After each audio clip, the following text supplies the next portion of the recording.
नमस्कार दोस्तों, यह है ज्ञानधारा चैनल। जैसे हम लोगों ने भारत के भूगोल के विभिन्न भागों से यूपी टीजीटी पीजीटी परीक्षाओं में जो प्रश्न पूछे गए हैं उनका क्विक रिवीजन किया था, उसी तरह से हम लोग आज इस वीडियो में और आगे जो 2-3 वीडियो होंगे उसमें विश्व के भूगोल से उनके विभिन्न भागों से यूपी टीजीटी पीजीटी परीक्षाओं में जो प्रश्न पूछे गए हैं उनका क्विक रिवीजन करेंगे। ये सभी प्रश्न ज़्यादातर रिपीटेड प्रश्न हैं और जो कि आप यूपी टीजीटी पीजीटी के जो ओल्ड पेपर्स हैं जो कि अलग से प्लेलिस्ट बना के अपलोड किए गए हैं उनमें शामिल हैं। तो आइए हम लोग तेजी से देख लेते हैं कि जो उद्योग है, कृषि हो गया, परिवहन हो गया, व्यापार एवं व्यापारिक संगठन हो गया, उसके बाद प्रमुख सिद्धांत एवं जो उनके परिकल्पनाएं हैं उनसे, प्रमुख पुस्तकें और विविध, ये इतने पार्ट से हम लोग आज क्विक रिवीजन करेंगे इस वीडियो में। उसके बाद जो शेष बचे हुए पार्ट है उनको हम लोग देखेंगे। तो उद्योग से जो प्रश्न पूछे गए हैं उनको हम लोग देख लेते हैं। तो जो पहला प्रश्न है आपका कि वेबर का औद्योगिक अवस्थिति मॉडल ब्रिटेन में बदलते अवस्थिति को वर्णित करने में सहायक है। ऑप्शन दिए हुए हैं लौह इस्पात उद्योग, सूती वस्त्र उद्योग, जलयान उद्योग या भारी इंजीनियरिंग उद्योग। तो आपका जो सही उत्तर कौन सा है वो आपका है लौह इस्पात उद्योग। हम लोग बहुत तेजी से चलेंगे जिससे समय आपका बचता रहे। अगला है कि वेबर ने उद्योगों की स्थापना के लिए निम्नलिखित में से सिद्धांत का प्रतिपादन कब किया। ऑप्शन दिए हुए हैं, आपका जो सही उत्तर है वो आपका है 1909। आपको बताते चले कि जो वेबर थे वो एक जर्मन अर्थशास्त्री थे और उन्होंने उबे डेन स्टैंडर्ड डेर इंडस्ट्रीज नामक पुस्तक लिखी थी, जिसका अंग्रेजी में जो अनुवाद है वो लोकेशन ऑफ इंडस्ट्रीज करके 1929 में हुआ था। जो फ्रेंच भाषा में जो लिखी गई पुस्तक थी उसका जो है पब्लिकेशन 1909 में हुआ था। अगला प्रश्न आपसे पूछा गया कि उद्योग के स्थानीयकरण हेतु आइसोडोपेन का प्रयोग किया था। तो ये आपका किसने किया था? अल्फ्रेड वेबर ने किया था। तो आइसोटीम का मतलब क्या होता है कि समान मूल्य वाले स्थानों को मिलाने वाली रेखा, ठीक है। और इसी तरह से आइसोडोपेन है वो वे के बराबर वाले जो जो समान वे को मिलाने वाली रेखा है, ठीक है। तो आइसोटीम का मतलब क्या हो गया कि प्रत्येक वस्तु के परिवहन लागत के आइसोलाइन के बराबर वाली रेखा। और आइसोडोपेन आइसोलाइन है जो कि परिवहन लागत के जिसमें अंक शामिल हैं। इसी तरह से अगला जो प्रश्न है कि आइसोडोपेन किसने प्रयोग किया था। तो आपको मालूम है कि वेबर ने किया था। अगला प्रश्न आपका है कि निम्नलिखित में से औद्योगिक अवस्थापना सिद्धांत प्रतिपादन संबंधित है। ऑप्शन दिए हैं डेविस, हूवर, पेंक या टेलर। तो औद्योगिक अवस्थापना सिद्धांत आपका हूवर के द्वारा दिया गया, ठीक है, जो दिए गए विकल्प है उनके अनुसार। और आप बताइए कि डेविस ने आपसे कल मैंने प्रश्न पूछा था कि किस नदी पर अध्ययन कर उन्होंने अपर्दन चक्र सिद्धांत दिया था। वो आप मुझे कमेंट बॉक्स में फिर से पोस्ट करिएगा, अभी तक किसी भी स्टूडेंट ने पोस्ट नहीं किया है। और हूवर ने ही न्यूनतम उत्पादन लागत सिद्धांत का प्रतिपादन किया था। पेंक और डेविस अपर्दन चक्र से संबंधित थे और टेलर आपके महाद्वीपीय विस्थापन सिद्धांत से संबंधित थे। अगला जो आपका प्रश्न है कि अवस्थापना त्रिकोण मॉडल विकसित करने का श्रेय जाता है। तो हो जाता है आपका अल्फ्रेड वेगनर को, जिन्होंने 3 प्रमुख कारक बताए थे। वो कौन कौन से थे? परिवहन खर्च, श्रम लागत, एकत्रीकरण। अगला जो प्रश्न आपका है कि आप बताइए कि सूची 1 को सूची 2 से सम्मिलित कीजिए। एक तरफ उद्योग अवस्थिति के सिद्धांत दिए हुए हैं तथा दूसरी तरफ उनके प्रतिपादक दिए हुए हैं। तो न्यूनतम लागत सिद्धांत किसने दिया था? न्यूनतम लागत सिद्धांत आपका दिया था वेबर महोदय ने। और संशोधित न्यूनतम लागत सिद्धांत जो दिया था वो आपका हूवर ने दिया था। बाजार प्रतिस्पर्धा सिद्धांत किसने दिया था? वो आपका फेटर महोदय ने दिया था। और संशोधित बाजार प्रतिस्पर्धा सिद्धांत आपका स्मिथ महोदय ने दिया था। तो आप एक तरफ जो दिए हुए हैं उद्योग अवस्थिति के सिद्धांत और उनके प्रतिपादकों को आप आसानी से लगा दीजिएगा।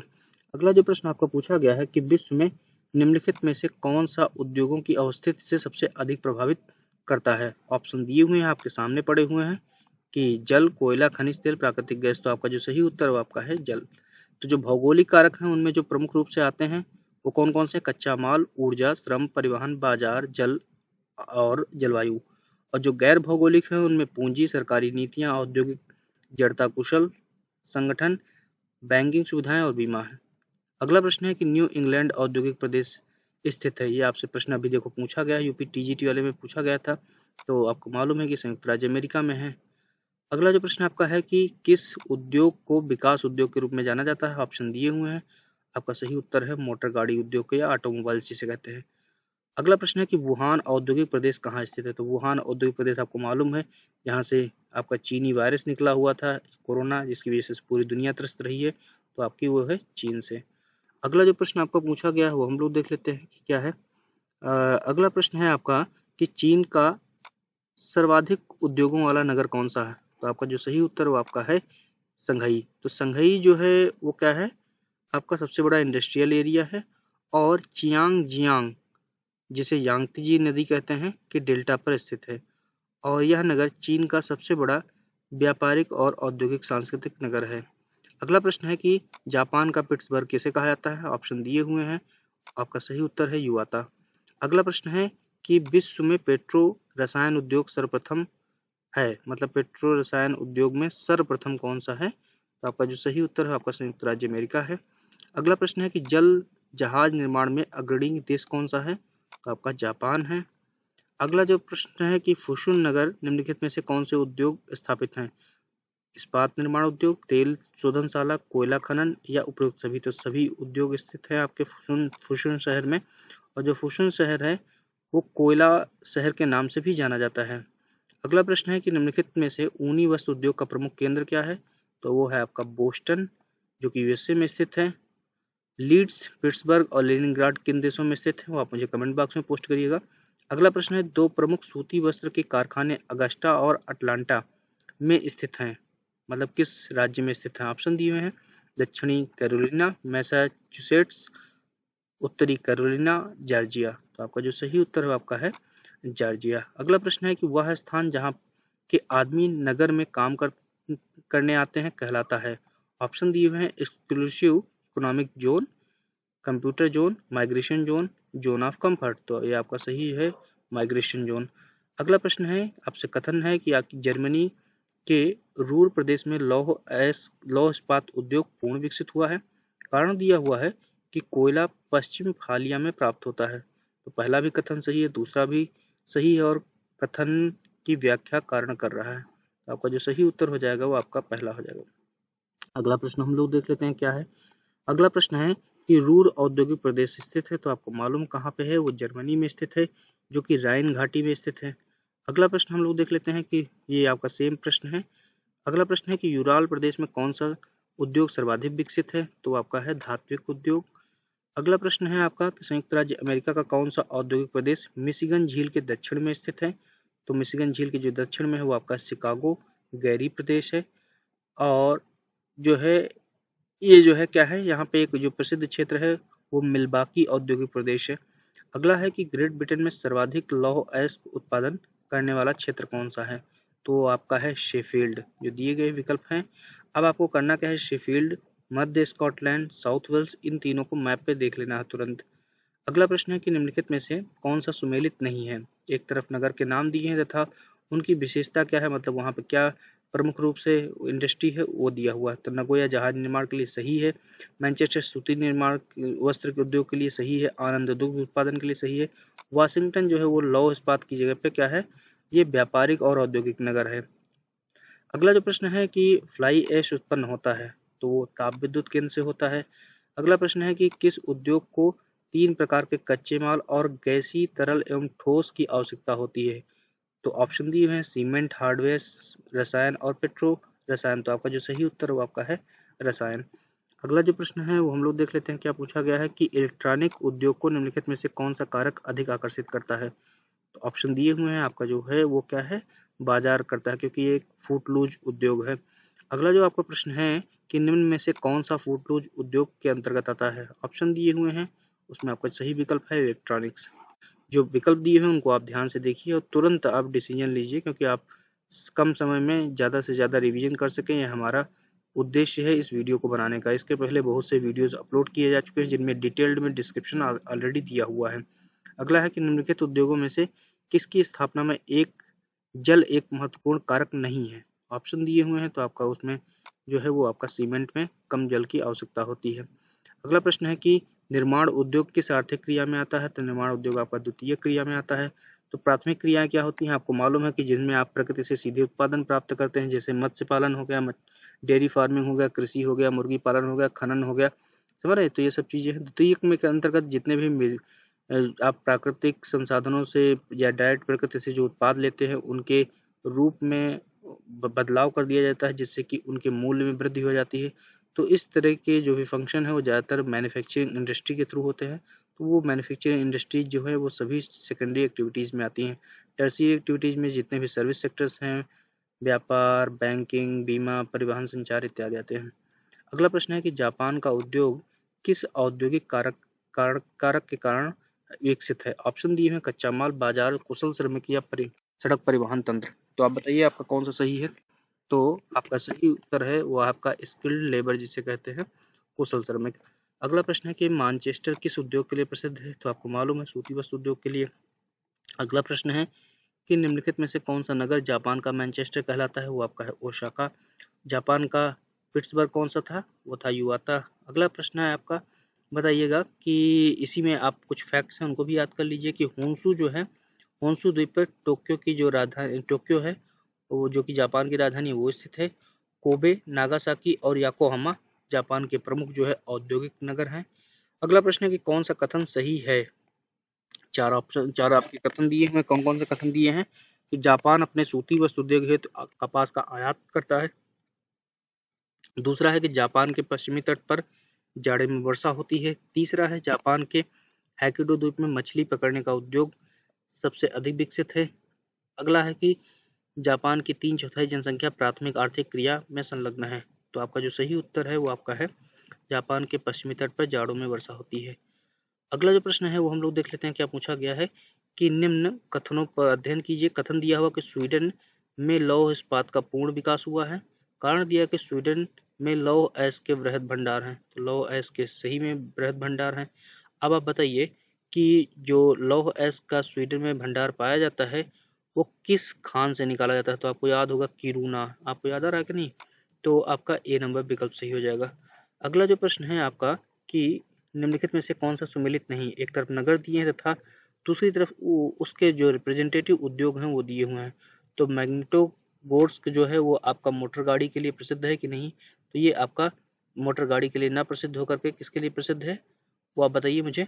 वो आपका जो है ज़्यादातर लौह इस्पात उद्योग के लिए प्रसिद्ध है। और हैम्बर्ग आपका जलयान के लिए सही है। रासतनुरा तेल शोधनशाला है। शोलापुर आपका सूती वस्त्र उद्योग है। तो नीचे के तीनों बी सी डी सही सुमेलित हैं। पहला वाला आपका सही सुमेलित नहीं है। और आप ये याद रखिए कि जो मोटर गाड़ी की दुनिया में जो प्रसिद्ध स्थान है उसमें डेट्रॉयट, तुरिन, न्यूयॉर्क, गाज, Michigan, Tokyo, Yokohama, Nagoya, Birmingham, Windsor, Paris, Pithampur, Gurgaon है। अब आप बताइए कि जो ऑटोमोबाइल्स की कैपिटल कही जाती है वो किसे कहा जाता है। अगला प्रश्न है कि कालीन उत्पादन में किस देश के बाद भारत का द्वितीय स्थान आता है। ऑप्शन दिए हुए हैं अफगानिस्तान, मलेशिया, पाकिस्तान, ईरान। अब बताइए कौन सा आपका उत्तर सही होगा। तो जो आपका उत्तर सही है वो आपका है कौन सा, वो है ईरान। अगला जो प्रश्न आपसे पूछा गया है कि सुमेलित कीजिए। एक तरफ स्थान दिए हुए तथा किस उद्योग से संबंधित है, कौन सा उद्योग वहां पे लगा हुआ वो दिया हुआ है। तो आपका जो दिया हुआ है कि निजनी ताल, तो निजनी ताल किस लिए फेमस है वो आपका फेरो अलवाय के लिए फेमस है। व्लादिवोस्टोक जो आपका फेमस है वो किस लिए फेमस है, वो आपका किस लिए फेमस है बताइए। तो वो आपका है तेल शोधन के लिए। ओके। चेलियाविंस्क जो है आपका किस लिए प्रसिद्ध है, वो आपका है किसके लिए, 3 नंबर आपका लौह अयस्क के लिए। और लेनिनग्राड जो है आपका किससे संबंधित है, वो आपका है कृत्रिम रबड़ के लिए। तो आप इनको क्रम से लगा दीजिएगा। अगला जो प्रश्न आपसे पूछा गया है वो हम लोग देख लेते हैं कि गोरकी कहा जाता है। ऑप्शन ये रूसी मानचेस्टर, रूसी रूर, रूसी पिट्सबर्ग या रूसी डेट्रॉयट। तो ये आपका जो है रूसी डेट्रॉयट कहा जाता है। गोरकी मतलब कि यहाँ पे ऑटोमोबाइल इंडस्ट्री है। अगला जो प्रश्न है कि आप बताइए कि सिलिकॉन घाटी प्रसिद्ध है। ऑप्शन दिए हुए हैं, जो विकल्प दिए हैं उनमें आपका सही उत्तर है कि कंप्यूटर चिप निर्माण के लिए। और आप बताइए कि भारत की सिलिकॉन घाटी किसे कहा जाता है। अब आपने उद्योग से देख लिए कि जो कॉमन प्रश्न पूछे जाते हैं पीजीटी परीक्षाओं में, तो वो आपने देख लिए। अब उसके बाद कृषि से संबंधित जो प्रश्न है उनको हम लोग देख लेते हैं। कथन दिया हुआ कि दक्षिणी पूर्वी एशिया में मानसूनी जलवायु पाई जाती है? तो आपका सही है कि दक्षिणी पूर्वी एशिया में मानसूनी पाई जाती है। कारण दिया कि दक्षिणी पूर्वी एशिया चावल की कृषि के लिए प्रसिद्ध है। ये भी कथन सही है, लेकिन कारण नहीं सही है, क्योंकि दक्षिणी पूर्वी एशिया में मानसूनी जलवायु पाए जाने का कारण चावल की खेती नहीं है। तो आपका दोनों कथन सही है, लेकिन आपकी जो कारण है वो कथन की व्याख्या नहीं करता है। अगला जो प्रश्न है आपका कि चावल किस प्रकार की जलवायु का पौधा है? तो आपका ये है आपका उष्ण आर्द्र प्रदेश का। समझ रहे हैं? अगला जो प्रश्न है वो हम लोग देख लेते हैं कि विश्व में चावल के बृहत्तम उत्पादक एवं निर्यातक देश कौन कौन से हैं? तो बृहत्तम उत्पादक अभी भी चीन है और निर्यातक जो है आपका भारत है। इसमें आपका चेंजेस हुए हैं। अगला प्रश्न है कि IR5 CO35 34 निम्न में से किस खाद्यान्न की उन्नत किस्म है? तो ये आपकी चावल की हैं, तो आप किस्मों को जरूर देख लीजिएगा कि जो लेटेस्ट चावल और गेहूं की किस्में आई हैं उनको आप देख लीजिएगा। अगला प्रश्न है कि उष्णकटिबंधीय क्षेत्र के अंतर्गत पैदा किए जाने वाला चावल किस नाम से जाना जाता है? तो वो कहा जाता है आपका इंडिका के नाम से। अगला जो प्रश्न है हम लोग देख लेते हैं क्या है कि कथन दिया हुआ कि जापान में गहन कृषि पद्धति से चावल उगाते हैं। कारण दिया कि जापान में कायिक घनत्व तो बहुत अधिक है। तो दोनों कथन सही है, कारण भी सही है। कायिक घनत्व का फार्मूला क्या होता है आप मुझे कमेंट बॉक्स में पोस्ट करिए। आपको मालूम है कि घनत्व 4 प्रकार के होते हैं। कौन कौन से 4 प्रकार हैं? आपका एक कृषि घनत्व है, कायिक घनत्व हो गया, समझ रहे हैं, उसके बाद अंकगणितीय घनत्व हो गया और आर्थिक घनत्व हो गया, या पोषण घनत्व हो गया। तो आप उनको देख लीजिए, चारों के फार्मूले देख लीजिएगा। अगला प्रश्न है कि विश्व में गेहूं के बृहत्तम उत्पादक एवं निर्यातक देश क्रमशः कौन कौन से हैं? तो आपका जो उत्तर सही है वो संयुक्त राज्य अमेरिका और ऑस्ट्रेलिया है, जो कि जो उस समय प्रश्न पूछा गया उस समय के अनुसार है। वर्तमान में क्या है वो आपको देखना है। अगला प्रश्न है कि निम्न देशों में से कौन सा गेहूं का सबसे बड़ा निर्यातक है? तो अर्जेंटीना है, जो दिए गए विकल्प है उनके अनुसार। वर्तमान में क्या है वो आपको देखना है, 2011 के अनुसार आपका उत्तर है। अगला प्रश्न है कि कथन दिया हुआ कि अर्जेंटीना विश्व के प्रमुख गेहूं उत्पादक देशों में से एक है। कारण दिया है अर्जेंटीना का विस्तार मध्य अक्षांशों में पाया जाता है। तो आपका दोनों कथन सही है, लेकिन कारण जो है सही नहीं है। मतलब दोनों कथन सही है, लेकिन कारण जो है कथन की व्याख्या नहीं करता है। अगला प्रश्न है कि गेहूं के बीज बोने, अंकुरण और प्रारंभिक विकास काल का औसत तापमान कितना होना चाहिए? ऑप्शन दिए हैं 5 डिग्री, 10 डिग्री, 15 डिग्री और 20 डिग्री। तो आपका जो सही उत्तर है वो आपका है 20 डिग्री सेंटीग्रेड। अगला जो प्रश्न है वो जानने से पहले आप जान लीजिए कि गेहूं जो है एक ठंडी और शुष्क जलवायु का पौधा है, मतलब शीतोष्ण कटिबंधीय पौधा है, और फसल को बोने के समय इसका 20 से 22 डिग्री तापमान हो, और खेती जो होती है वो 60 से 100 डिग्री सेंटीमीटर वर्षा वाले क्षेत्रों के लिए उपयुक्त होती है, और जो ह्यूमिडिटी है वो 50 से 60% है। अगला प्रश्न है कि संयुक्त राज्य अमेरिका के किस राज्य के क्षेत्र को विश्व की रोटी की टोकरी कहा जाता है? ऑप्शन दिए हैं मिनेसोटा, ओक्लाहोमा, कोलंबिया और कैलिफोर्निया। तो आपका जो सही उत्तर है वो आपका है मिनेसोटा। अगला जो प्रश्न है हम लोग देख लेते हैं क्या पूछा गया है। हाँ, अगला प्रश्न है कि संयुक्त राज्य अमेरिका में मक्का का प्रमुख उपयोग होता है। ऑप्शन दिए हुए हैं, आप बताइए कौन सा उपयोग सही होगा। तो आपका सही उत्तर है कि पशुओं को चारा बनाने के लिए करते हैं, मतलब कि मक्का जिसे सुअर इन सबको खिलाते हैं और सुअर को खुद खाते हैं। ठीक है। अगला जो प्रश्न है वो हम लोग देख लेते हैं क्या पूछा गया है कि क्षेत्रफल की दृष्टि से गन्ने में प्रयुक्त सर्वाधिक क्षेत्रफल किस देश में पाया जाता है? तो वो आपका सबसे ज्यादा पाया जाता है ब्राजील में। अगला प्रश्न है कि कथन दिया हुआ कि क्यूबा गन्ना का विश्व स्तरीय उत्पादक है। कारण दिया है क्यूबा एक द्वीप है। तो दोनों सही हैं, लेकिन कारण कथन की व्याख्या नहीं करता है। अगला प्रश्न है कि विश्व का चीनी का कटोरा किसे कहा जाता है? वो आपका क्यूबा हो गया। अगला है कि हवाई द्वीप में गन्ने की उत्पादकता क्या है? तो इस तरह के प्रश्न जब आते हैं तो आपका दिमाग ऐसे ही हट जाएगा, क्योंकि आप इतना तो याद करके नहीं रखेंगे। तो जो आपका उत्तर है वो आपका 140 मीट्रिक टन प्रति हेक्टेयर है। अगला प्रश्न है कि विश्व के किस क्षेत्र में गन्ना लगभग साल भर कारखानों को प्रदान किया जा सकता है? ऑप्शन दिए हुए हैं। तो आपका जो सही उत्तर है वो आपका है हवाई द्वीप, क्योंकि वहाँ पे गन्ने की जो किस्में हैं वो 4-5 महीने जो है में उत्तर भारत में होता है। ठीक है। और 6 महीने में जो है क्यूबा, और लगभग साल भर हवाई द्वीपों में जो है कारखानों में गन्ना सब पहुंचाया जा सकता है। और गन्ना जो है वो उपोष्ण कटिबंधीय मानसूनी जलवायु का पौधा है। अगला प्रश्न है कि संयुक्त राज्य अमेरिका की कपास की मेखला की उत्तरी सीमा का निर्धारण होता है। ऑप्शन दिए पौर्जोलिक मिट्टी की उत्तरी सीमा द्वारा। दूसरा जो ऑप्शन दिया 30 डिग्री सेंटीग्रेड की समताप रेखा द्वारा। चौथा है आपका तीसरा है आपका 50 डिग्री सेंटीमीटर की समवर्षा द्वारा। अगला है आपका 200 दिन पाला रहित।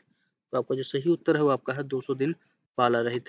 अब आपसे तुरंत प्रश्न पूछ लिया जाता है कि समवर्षा वाले स्थानों को मिलाने वाली जो काल्पनिक रेखा उसे क्या कहते हैं। अगला प्रश्न है कि सूची 1 को सूची 2 से सम्मिलित करना है। एक तरफ सूची 1 में कपास की श्रेणी दी हुई तथा दूसरी तरफ उनके उत्पादक देश दिए हुए हैं। तो सर्वोत्तम किस्म की जो आपके जो है पाई जाती है कपास है वो कहाँ है, वो आपका संयुक्त राज्य अमेरिका और वेस्ट इंडीज में है। मध्यम के जो है वो आपका मध्य एशियाई गणराज्य में है और निम्न क्वालिटी का जो पाया जाता है वो भारत और ब्राजील में पाया जाता है। अगला प्रश्न आपसे पूछा गया कि विश्व का सबसे अधिक कपास उत्पादन करने वाला देश, तो आपका चीन हो गया। अगला प्रश्न आपसे है कि कथन दिया हुआ कि मिस्र कपास उत्पादक प्रमुख देशों में से एक है। कारण दिया हुआ है कि मिस्र में विस्तृत क्षेत्र पर लावा जनित काली मिट्टी है। तो आपका जो पहला है वो बिल्कुल सही है और दूसरा पूरी तरह से गलत है। अगला जो प्रश्न है कि कपास के प्रति हेक्टेयर उपज सबसे अधिक है। ऑप्शन दिए हुए हैं उनमें आपका सही उत्तर है यूएसए, संयुक्त राज्य अमेरिका। अगला प्रश्न है कि ब्राजील में कहवा के बाग को कहते हैं, वो आपका हो गया फेजेंडा। अगला जो प्रश्न है हम लोग देख लेते हैं क्या है। अगला प्रश्न है कि ब्राजील में सघन बागानी कॉफी के बागान को क्या कहते हैं, फेजेंडा आपको बता ही चुके हैं। अगला प्रश्न है कि विश्व में कहवा के 3 अधिकतम उत्पादक देशों का अवरोही क्रम क्या है, डिसेंडिंग ऑर्डर। तो सबसे आगे आपका ब्राजील, फिर कोलंबिया, इथोपिया, फिर आइवरी कोस्ट है। अगला प्रश्न है कि वह स्थान जहां वर्षा 200 सेंटीमीटर, तापक्रम 25 डिग्री सेंटीग्रेड रहता है और जिसकी भूमि ढलवा है, किसकी खेती के लिए उपयुक्त है। ऑप्शन दिए हैं कॉफी, तंबाकू, चाय और चावल। तो आपका जो सही उत्तर है वो आपका है कॉफी। अगला प्रश्न है कि निम्नलिखित में से विश्व के किस क्षेत्र में चाय का उत्पादन नहीं होता। ऑप्शन दिए हुए हैं सिक्यांग घाटी, कैंडी बेसिन, नीलगिरी या कोस्टारिका। तो आपका जो सही उत्तर है वो आपका है कोस्टारिका।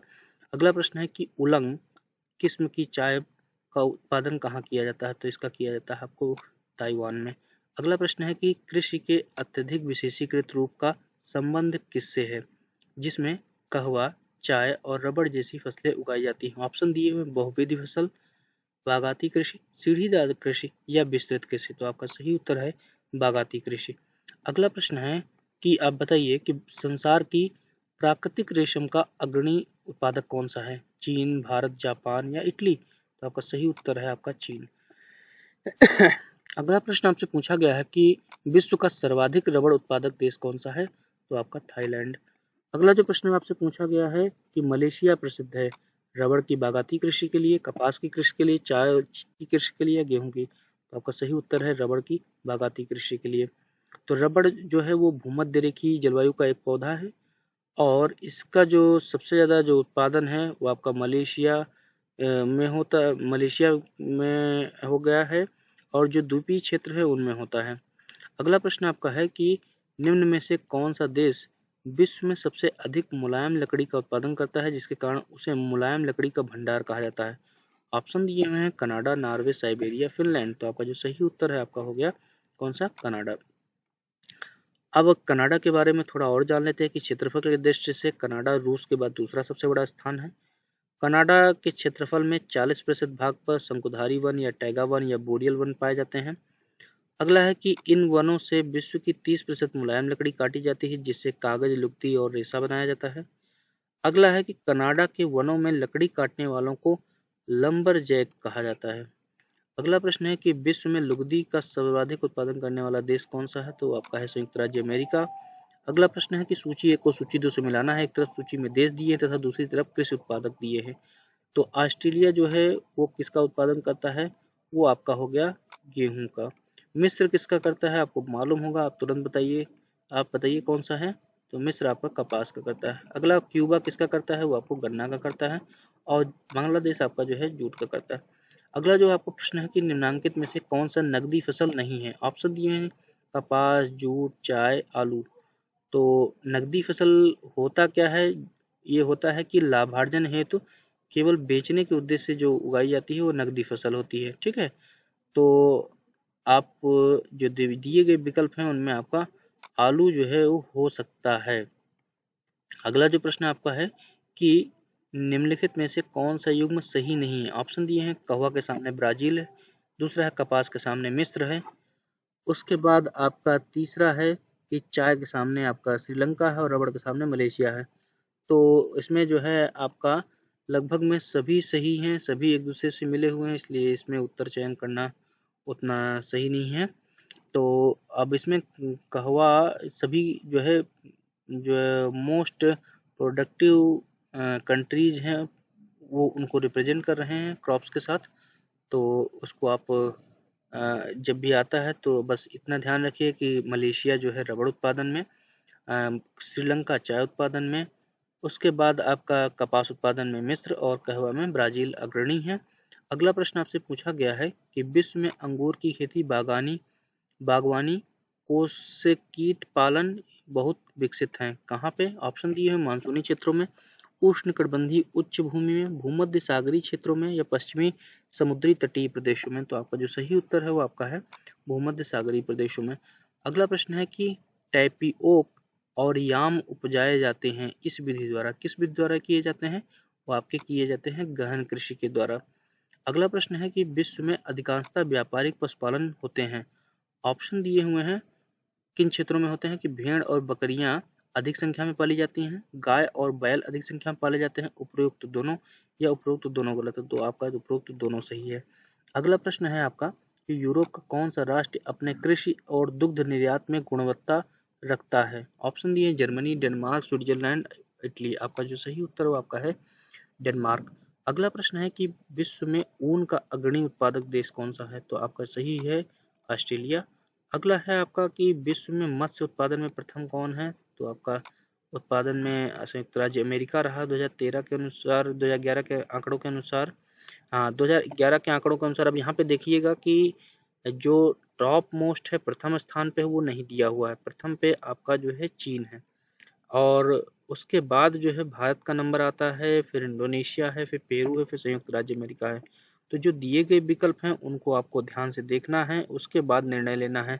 तो अभी यहाँ पे मैं आपको लेटेस्ट डेटा मेरे पास अवेलेबिलिटी नहीं है, क्योंकि हम आपको केवल क्विक रिवीजन करा रहे हैं कि किस प्रकार के प्रश्न पूछे गए हैं। उसको अगर समय मिलता है तो उसको भी मैं अपलोड करूंगा जल्द से जल्द। तो आपको करना क्या है कि आप जो मत्स्य उत्पादन में प्रथम स्थान पे इस समय है विश्व में, उसकी आपको शुरुआत के जो 5 देश हैं उनको आपको याद कर लेना है।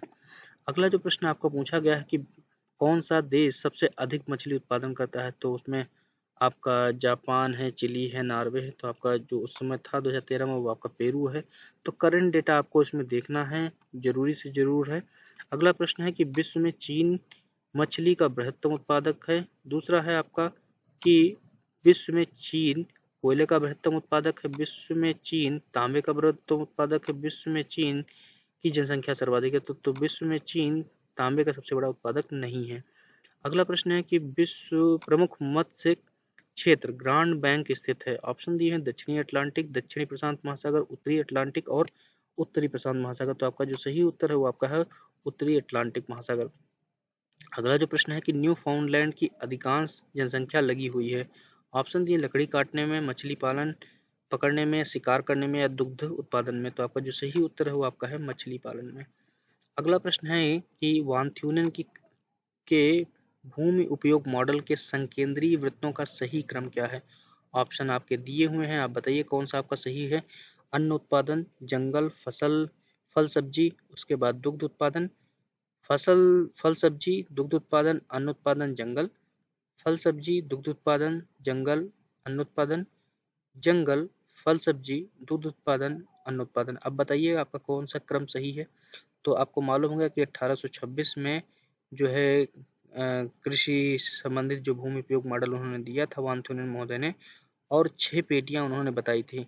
तो उनके अनुसार अगर संकेंद्रीय वृत्तों का सही क्रम देखें तो सबसे पहले आपका फल सब्जी, दूध उत्पादन, जंगल और अन्न उत्पादन आएगा।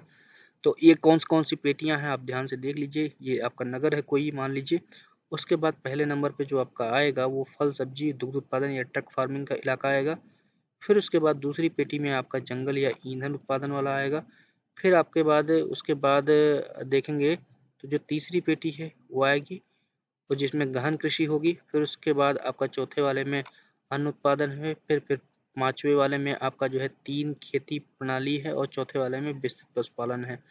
अगला जो आपका है कि वानथ्यूनेन की कृषि अवस्थितिकी सिद्धांत की अंतिम पेटी को क्या कहा जाता है? तो उसे कहा जाता है पशुचारण का क्षेत्र।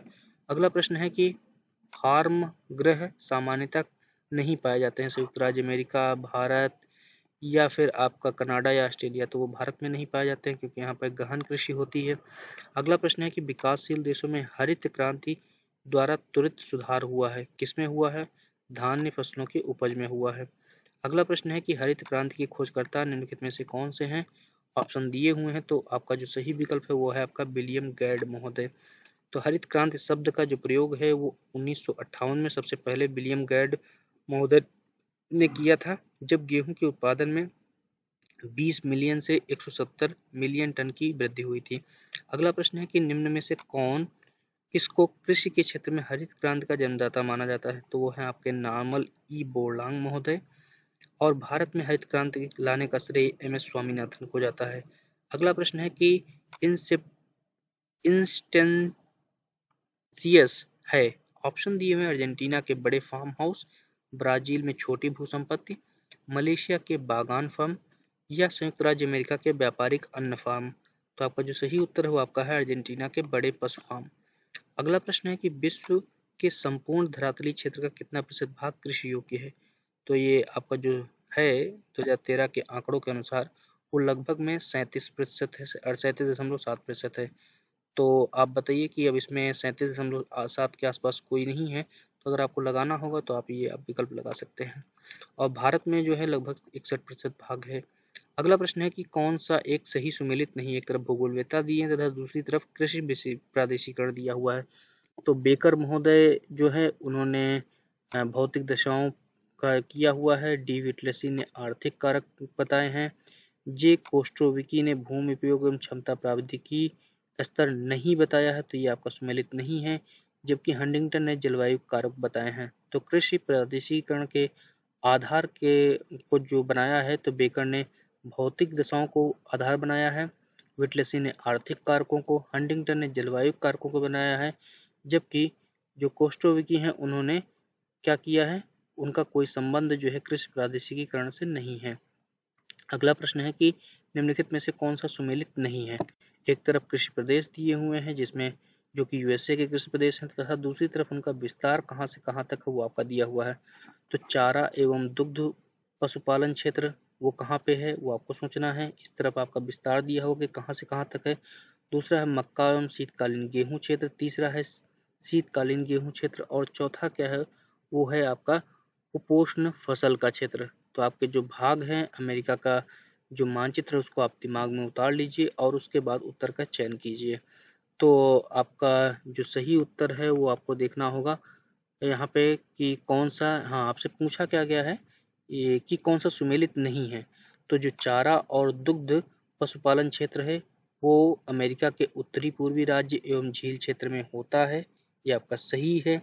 दूसरा है मक्का और शीतकालीन गेहूं जो है वो कपास की खेती के दक्षिण पूर्व में नहीं होता है, तो यही पेटी आपकी सही से सुमेलित नहीं है। और शीतकालीन गेहूं का क्षेत्र कंसास और नेब्रास्का प्रांत में होता है।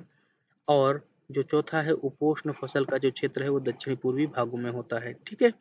अगला प्रश्न आपका जो है कि निम्नलिखित में से किस विद्वान ने विश्व को कृषि प्रदेशों में विभक्त किया? आपसे पूछा जाता है। विटलेसी ने 13 कृषि प्रदेशों के बारे में बताया था। 13 कौन से हैं? वो है चलवासी पशुचारण, पशुपालन, आदिम स्थानांतरणीय कृषि, गहन जीविका कृषि, चावल प्रधान, गहन जीविका कृषि, चावल विहीन, वाणिज्यिक रोपण कृषि, भूमध्य सागरीय कृषि, वाणिज्यिक अन्न कृषि, वाणिज्यिक पशु एवं फसल कृषि, जीविकोपार्जी फसल एवं पशु कृषि, वाणिज्यिक डेयरी कृषि, विशिष्ट उद्यान कृषि। अगला प्रश्न है कि क्रमबद्ध रूप से विश्व को कृषि प्रदेशों में विभक्त करने का सर्वप्रथम प्रयास किसने किया था? तो आपका विटलेसी ने किया था। अगला प्रश्न है कि निम्नलिखित में से किसने संसार को बेहतर, वही सेम प्रश्न है। अगला प्रश्न है पौधों को कितने आवश्यक तत्वों की आवश्यकता होती है उसके विकास के लिए? तो आपका वो है आपके 16 तत्व हैं और उनमें से 10 जो है दीर्घ मात्रिक और 6 लघु मात्रिक होते हैं। अगला प्रश्न है कि कुछ वर्ष पूर्व घटित ला नीना का प्रभाव इंडोनेशिया के लिए कैसा साबित हुआ या सिद्ध हुआ? ऑप्शन दिए हैं कृषि के लिए वरदान, कृषि के लिए अभिशाप, व्यापक सूखा व्यापक स्तर पर सूखा और व्यापक स्तर पर जलवृष्टि। तो आप बताइए कि ला नीना का इंडोनेशिया पर क्या प्रभाव पड़ा? तो पढ़ा कि कृषि के लिए वरदान साबित हुआ। ठीक है, पहला। और व्यापक स्तर पर जलवृष्टि हुई वहाँ पे। अगला जो प्रश्न है कि रूस में कृषि फार्मों को निम्नलिखित में से किस नाम से जाना जाता है? कोलखोज, खोलकोज, कोजखोल और कोखलोज। तो आपका जो सही उत्तर है आपका है वो कोलखोज। अगला जो प्रश्न है कि टैंक सिंचाई प्रसिद्ध है, तो आपका जो टैंक सिंचाई है वो दक्षिणी पठारी भागों में प्रसिद्ध है। अगला जो प्रश्न है कि आप बताइए कि कथन और कारण वाला प्रश्न है। कथन दिया हुआ कि विश्व के 2/3 से अधिक सिंचित क्षेत्रफल एशिया में पाया जाता है। कारण दिया है कि पूर्वी, दक्षिणी एवं दक्षिणी पूर्वी एशिया की जनसंख्या विश्व की कुल जनसंख्या के आधे से अधिक है। तो पहला जो कथन है उसको आप सोचिए, दूसरा भी सोचिए, तो दोनों कथन सही हैं, बट स्पष्टीकरण जो है आपका नहीं है। अगला प्रश्न है आपका कि बागान रोपण किस श्रेणी में आते हैं? तो बागान रोपण आपका उद्यान कृषि में आते हैं। अगला प्रश्न है, जानने से पहले आप जान लीजिए कि फूलों की खेती के लिए जो टर्मिनोलॉजी यूज की जाती है उसे फ्लोरिकल्चर कहते हैं। सब्जी के लिए आपका आर्बोरिकल्चर कहते हैं। उसके बाद फलों के लिए पोमोलॉजी, अंगूर के लिए विटीकल्चर कहते हैं। इसी तरह से और भी कई वैरायटी के हैं, उनको सेपरेट वीडियो में हम लोग बताएंगे। अगला प्रश्न है कि निम्नलिखित में से कौन सा कथन सत्य है? मतलब कि 3 असत्य होंगे, कोई एक सत्य होगा, तो कौन सा है उसको आपको पहचानना है। ऑप्शन दिए हुए हैं कि संयुक्त राज्य अमेरिका में ट्रक फार्मिंग से आशय कपास उत्पादन से, तो ये आपका पूरी तरह से गलत है। संयुक्त राज्य अमेरिका में ट्रक फार्मिंग से आशय दुग्ध उत्पादन से, ये भी आपका गलत है। अगला है कि संयुक्त राज्य अमेरिका में ट्रक फार्मिंग से आशय कृषि के साथ फल एवं सब्जियों के उत्पादन से है, तो आपका सी नंबर विकल्प सही है।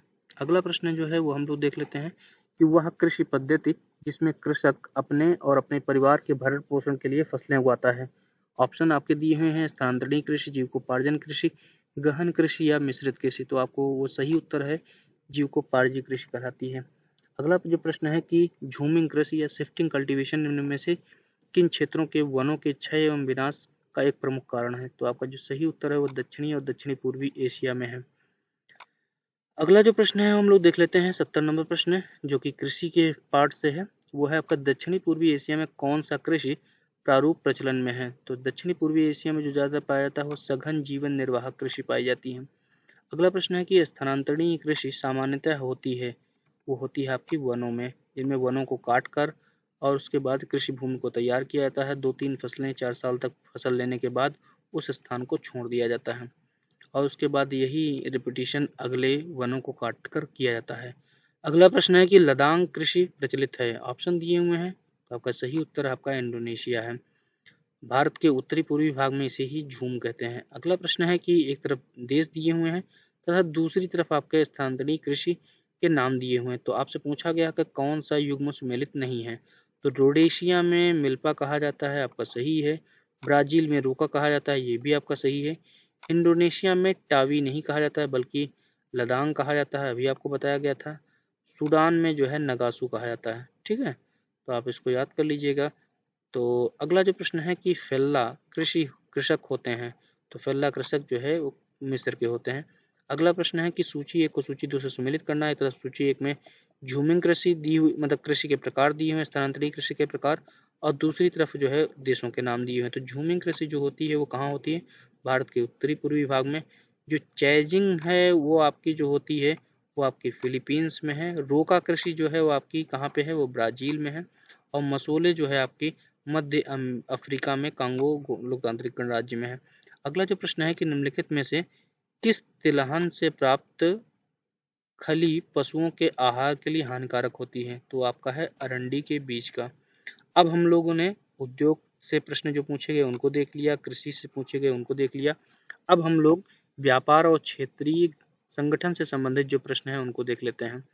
प्रश्न है कि गुन्नार मिर्डल द्वारा लिखित एशियन ड्रामा किसका अध्ययन और विश्लेषण करता है? ऑप्शन दिए हैं, एशिया में ड्रामा की प्रगति, एशिया में राजनीतिक प्रतिस्पर्धा, एशिया में आर्थिक सहयोग या एशिया के देशों की आर्थिक विपन्नता। तो आपका जो सही उत्तर है वो है आपका एशिया के देशों की आर्थिक विपन्नता। तो गुन्नार मिल्डल ने जो पुस्तक लिखी थी एशियन ड्रामा, जिसका प्रकाशन 1968 में किया गया था। अगला जो प्रश्न है वो हम लोग देख लेते हैं कि विशिष्ट आर्थिक पेटी की अवधारणा किस देश ने विकसित की थी? तो आपका जो सही उत्तर है वो आपका है भारत। अब आपको बताते चलें कि बृहद विकास के संबंध में भारत एशिया का पहला देश है जिसने निर्यात संवर्धन में निर्यात प्रसंस्करण क्षेत्र एक्सपोर्ट प्रोसेसिंग जोन्स की महत्ता को स्वीकार किया और गुजरात के कांडला में पहला ईपीजेड वर्ष 1965 में स्थापित किया और इसी का अनुसरण करके चीन ने परिवर्तित रूप में 90 के दशक में विशेष आर्थिक क्षेत्र स्पेशल इकोनॉमिक जोन्स सेज की अवधारणा प्रतिपादित की। इस दृष्टि से विशिष्ट आर्थिक पेटी की अवधारणा जो है भारत ने विकसित की मूल रूप से। अगला प्रश्न है कि विश्व के व्यापारिक प्रखंडों की संख्या कितनी है? तो आपकी वो जो संख्या है वो आपकी है 22। अगला प्रश्न है कि आयात और निर्यात के मूल्यों के बीच के अंतर को क्या कहते हैं? तो उसे कहते हैं आपका व्यापार संतुलन। अगला प्रश्न है कि इस सूची 1 को सूची 2 से सम्मिलित करना है। एक तरफ सूची में जनसमूह दिए हुए हैं, एग्लोमरेशन दिए हुए हैं तथा दूसरी सूची में उनकी अर्थव्यवस्थाएं दी हुई हैं। तो आपको क्या करना है, उसमें मिलाना है। ठीक है, तो आप बताइए कि एशियाई जो है वो किससे आपका मिलेगा? तो एशियाई जो है वो क्या है, कृषि प्रधान है मुख्य रूप से। जो यूरोपियन है वो किस लिए प्रसिद्ध है? यूरोपियन आपका जो है निर्माण उद्योग के लिए प्रसिद्ध है। ओके, फिर उसके बाद आपका तीसरा है अमेरिकन। तो अमेरिकन किस लिए जो फेमस है वो आप बताइएगा? तो अमेरिकन जो है आपका उद्योग तकनीक एवं वाणिज्यिक कृषि के लिए है। और अफ्रीका जो भाग है अफ्रीकी है वो आपका अल्प विकसित क्षेत्र है। अगला जो प्रश्न है कि निम्नलिखित में से कौन सा आसियान का सदस्य नहीं है? तो जो दिए गए विकल्प हैं उनमें आपका जो सही उत्तर है वो आपका है दक्षिणी कोरिया। अब आपको बताते चलें कि 8 अगस्त 1967 में थाईलैंड की राजधानी बैंकॉक में दक्षिणी पूर्वी राष्ट्रों का संगठन ASEAN Association of South East Asian Nations की स्थापना हुई। वर्तमान में इसके 10 सदस्य हैं। कौन कौन से हैं? Indonesia, Thailand, Brunei, Laos, Singapore, Vietnam, Malaysia, Philippines, Myanmar और कंबोडिया। और जब स्थापना हुई थी उसमें 5 थे। कौन कौन से थे? इंडोनेशिया, मलेशिया, सिंगापुर, फिलीपींस और थाईलैंड। अब जो है एशियान +3 में 3 और राष्ट्र आए हैं, चीन, जापान और दक्षिणी कोरिया। एशियान रीजनल फोरम की स्थापना 1994 में हुई थी और एशियान चार्टर पर 2007 में सिंगापुर में हस्ताक्षर हुए, जो कि 2008 में लागू किया गया। अगला जो प्रश्न है कि निम्नलिखित में से कौन सा